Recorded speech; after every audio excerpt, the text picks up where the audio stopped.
Of course, the papers are also, huge on the Court of Appeal decision, in response to the earlier ruling ordering INEC to deregister political parties, among other potpourri of stories.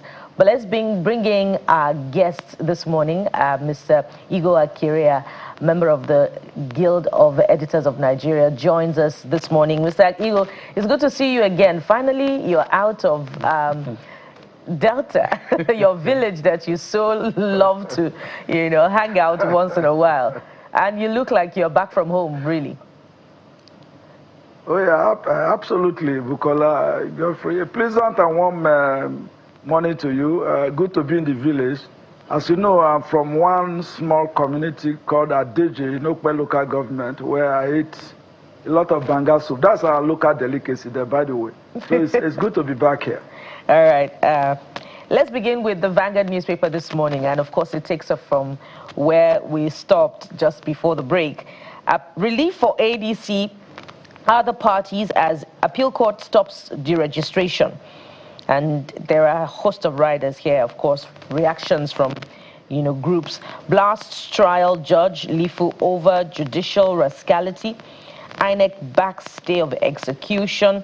Opposition alleges plots to silence rivals. Olawepo Hashim, Adebayo, Accord, CNPP, Ame, Ajulo speak. Justice Lifu declines to hands-off ADC case, orders Mark Aregbesola to pay 1 million naira fine. That's as comprehensive could go. And so, Mr. Akiria, how are you weighing in on this latest development? Reprieve for ADC and others, right? Well, some may think it's a reprieve, but for me, I do not see this as a reprieve. This is an unnecessary judgment by Honorable Justice Peter Lifu. First and foremost, I think I have a lot of respect for the judiciary and for Milords. But now we are back to political era, political campaigns, elections are coming.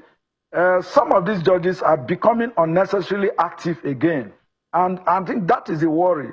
For people who are saying that this is a relief, I don't see it as a relief. I see this as a wake-up call for every Nigerian to be very vigilant, because vigilance is the prize for eternal liberty. Our democracy was hard fought and won. I was watching Channels TV early this morning when a documentary was run on the life and times of the late Basharu MKO Abiola and his wife, Kudirat Abiola, who paid the supreme price for democracy. We can't just forget the 1993 election that was widely believed, of course, the government has acknowledged that was won by Abiola. So what Justice Lifu did was absolute judicial recklessness. It was not necessary. He hit up the polity.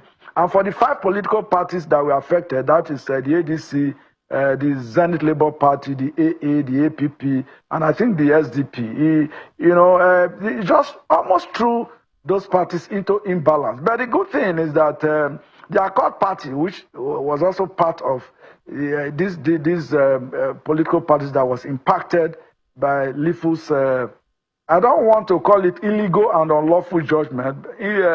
I would rather describe it as a dangerous interference in our political system, because the political parties themselves, they are organizing themselves and mobilizing their members, are preparing for next year's election. Most Nigerians want to see alternatives. They want to see what the other political parties are offering that is different from what the APC has on the table at the moment. We all know what the problems are in our country, and so the more the merrier. So for the courts to want to, constrain the involvement, of plural politics, I think that is highly condemnable. The relief for me is the appeal court coming to the rescue, and that is what people really want to see. The superior courts, coming to stabilize, the judicial environment, and they provide relief for many Nigerians. This is a welcome development, and I think Justice Peter Lifu has to be made to face some inquiry. Very, very important, at least to save the face and image of the judiciary. Well, some would say that the appellate courts, the justices of the appellate court have decided to begin that face saving, at least in their judgment. The rest is left to the NJC. Let's go to the Guardian newspaper. The Guardian is leading with something totally different that has to do with people in the rural areas and communities and all of the penetrations we talk about. Digital adoption leaves 300 LGs, that's LGAs, stranded, dependent on POS agents. So the great people at Guardian always doing this pictograph explainers. The vanishing bank branch is about 30,000 adults per branch with only 4,400 branches nationwide. Physical access remains a luxury for millions. They talked about the rise of the POS middlemen, explosion in POS terminals. So what do you make of this story? Well, interesting. That is vintage The Guardian. That is my former newspaper. I was Abuja bureau chief and deputy editor of The Guardian in Abuja for 5 years. And that is the style of The Guardian, trying to, connect the people with core issues. And so this story resonates. This report, as it's presented by The Guardian this morning, resonates with not only Nigerians, but even voters and even INEC. Part of INEC's position and the National Assembly, this time the Senate, when the current Electoral Act was being reviewed, many Nigerians actually wanted seamless, transmission of seamless electronic transmission of a result. But the argument by the Senate at the time is that digital penetration in some of the communities is not very strong at the moment. And so if you make that compulsory, then it's going to pose some problems. From the Guardian report this morning, we can see very clearly if 100 local governments, out of about over 700 local governments we have in this country, are still suffering from digital penetration. And, that also means that banking access is significantly impacted, with many Nigerians having to rely on point of service, that is POS operators, for financial transactions.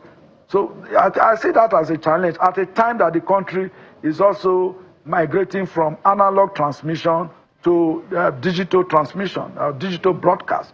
So the government has its work cut out, particularly the Minister of Digital Economy has its work cut out, the Minister of Information too. We have to really deal with this issue. We can't be grappling with teething problems. And this also has impacted on even our fight against insecurity, where, we cannot deploy modern technology across the communities where, banditry, terrorism is really, biting hard across communities to contain insecurity in this country. So for me, it is very clear. But these should also be issues, for campaign as we move into the general elections. What will political parties do, to deepen digitalization, to deepen access to effective and efficient, seamless digital communication across community, digital access.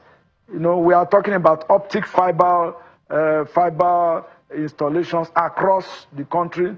I saw MTN digging a couple of places and some other networks doing all of that without necessarily giving advert to that, telecoms. So for me, really, it's work in progress, and I think that these are issues that should bother Nigerians with regards to, at a time that we're also competing with other nations that have better digital penetration. Let's get to the Leadership newspaper now, and there's a story above the big story. Of course, it also leads with the Court of Appeal's decision on the deregistration ruled by the lower court earlier on. But look at the one above the big story. Passengers, users grown over 100% hike in airport parking toll charges. And so there you have it, another, big story coming through from the aviation sector. This is besides, the concern over high ticket fares. And it's the only other alternative to, road transport. What are your thoughts on this, Mr. Akiria? Well, this is interesting. Yesterday, as I was coming from the Osubi Airport in Warri, I noticed that there were quite a number of vehicles parked overnight, because I asked questions as a journalist. I was trying to find out why are there so many vehicles, in the airport tarmac. And a friend in the airport informed me that if you have to park overnight, you pay 10,000 naira. That is for the Osubi Airport in Warri. I don't know of other airports. So if you do 3 days to 5 days, you have to pay 50,000. And then he did say that there has been a review, and previously the amount to be paid was far less. But I think at the Nnamdi Azikiwe International Airport and the Murtala Mohammed Airport in Lagos, I understand that the cost for parking is higher. But what does that tell us? It simply shows that there are more people traveling through the airports.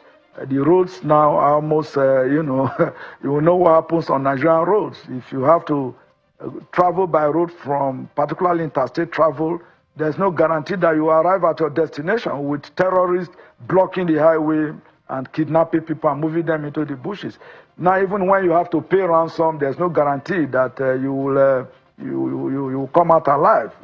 The case of Major General Rabi Abubakar is still very fresh. We have that of the teacher in Oyo State and so many other Nigerians that have lost their lives in the hands of terrorists, that are locking our bushes and forests. So this is a challenge. The train service, we have 2 corridors in the country. We have the Abuja-Kaduna corridor, and we have the Takpe-Warri corridor. Last week or so, there was the train service from Itakpe to Warri was interrupted because of train derailment in Agbo. About three passengers lost their lives. For the Abuja-Kaduna corridor, we saw what happened sometime last year when, of course, I think last year or 2 years ago, when terrorists attacked the train. But it's back now. The train service is working. But how many Nigerians, how many coaches are the train, offering in service? It is very small. It carries few numbers of persons. And for the aircraft, how many to fly? How many Nigerians can afford the airfare? It's really, really high. And so these are areas that I think, in my view, that the government should make an intervention. Nigerians are really very poor. They are suffering so much. Gas prices are very high now. Cooking gas prices are high. Even the CNG, as I was coming from the airport yesterday, my driver had to make a detour to refuel the CNG vehicle at 550 naira per kg. He says that is a bit high. Previously, it was 300 naira. So everything appears to be going up, and that is pushing Nigerians, I think, deeper into more poverty.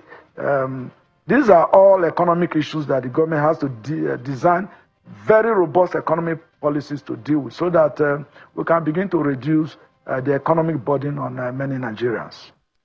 Oh, Mr. Akiria, I wish I can say something different. I've always said the president is a neoliberal capitalist. He allows the market to dictate price. Whether there will be intervention, I don't know. But let's talk about this Nigeria. This Nigeria, the story above it, not the main story because we've explored that conversation, is our next conversation.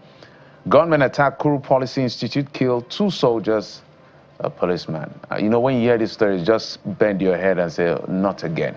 Not again. Mr. Akiria.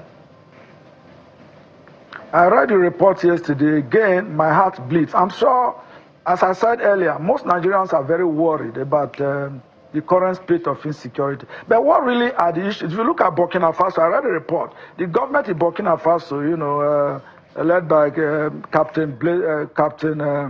the military government captain, I remember his name, no problem, let me not bother myself with that. Came up with a sweeping policy to deal with insecurity in that country.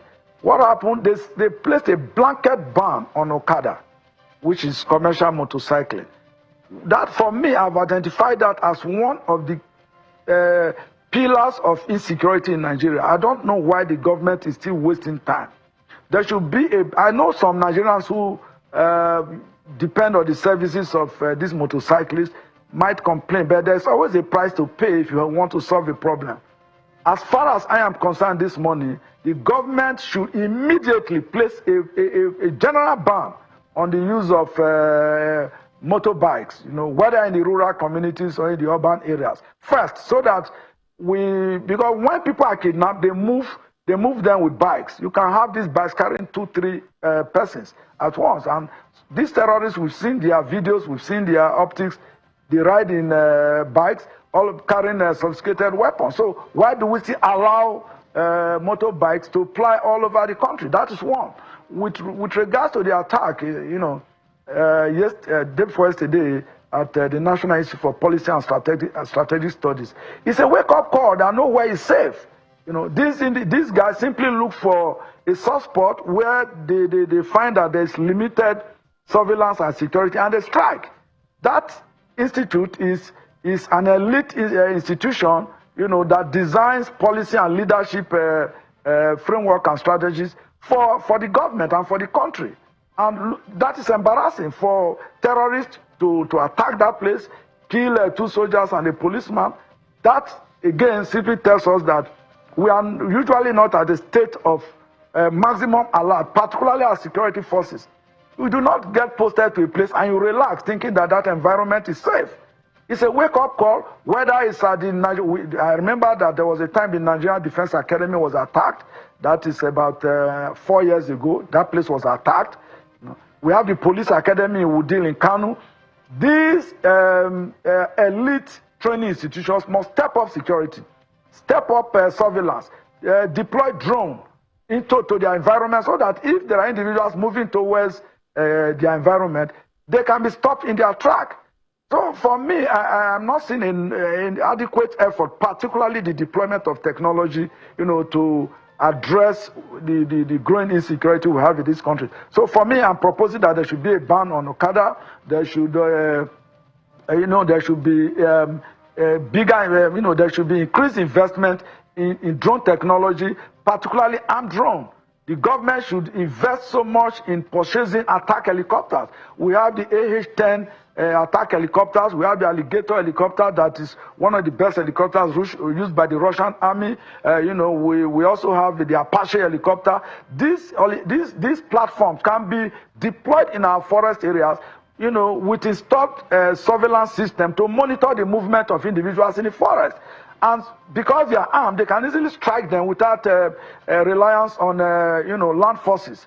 If you look at the Ukraine-Russian war, there's less dependence on land forces now. The modern battles are now being fought in the air. The air forces, drone warfare, and all of that. Even the Strait of Hormuz. Look at what the U.S., Israel has done, with the Iranian war, and what has happened. Even the blockade in the Strait of Hormuz by U.S. forces, the U.S. Central Command. They are using a lot of area power. So this is the time for the Nigerian government to invest heavily in Air Force platforms, in area platforms, to curb insecurity. Because if we have, and then of course surveillance centers, Enugu State has that, Plateau State has that. I remember I visited one of Plateau State with editors some time ago. So many states, Edo State also has, a command and control center. Many states should upgrade their command and control centers such that, surveillance systems can detect, these individuals that are,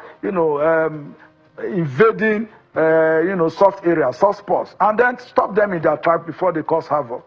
This is the direction to go for a country that is serious at curbing insecurity, and then addressing, this very obnoxious tag that has been placed on our country as a terrorist hub.